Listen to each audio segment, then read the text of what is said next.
একদিন ছোট্ট ছেলে রাহাত তার পরিবারের সাথে নতুন এক গ্রামে এসে উঠল। গ্রামের নাম ছিল সবুজপুর। চারদিকে গাছপালা, পাখির ডাক, সবকিছুই রাহাতের কাছে নতুন আর অদ্ভুত লাগছিল। প্রথম দিনেই রাহাত একা একা গ্রামের ভেতর হাঁটতে বের হলো। হঠাৎ সে একটা পুরনো ভাঙা ঘর দেখতে পেল। গ্রামের সবাই ওই ঘরটা এড়িয়ে চলে। রাহাতের কৌতূহল বাড়ল, এখানে কি আছে? সে ধীরে ধীরে দরজাটা খুলল।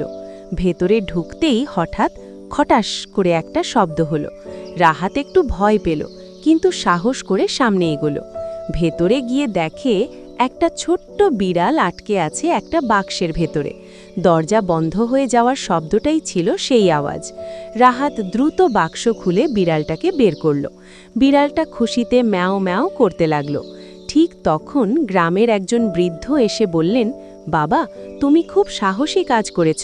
এই ঘরটায় কেউ আসতো না, তাই বিড়ালটা আটকে ছিল। সেদিন থেকেই গ্রামের সবাই রাহাতকে ভালোবাসতে শুরু করল। রাহাত বুঝল, নতুন জায়গা মানেই ভয় না, বরং নতুন সাহস আর বন্ধুত্বের শুরু। শিক্ষা: নতুন জায়গাকে ভয় না পেয়ে সাহস নিয়ে এগোলে ভালো কিছুই অপেক্ষা করে।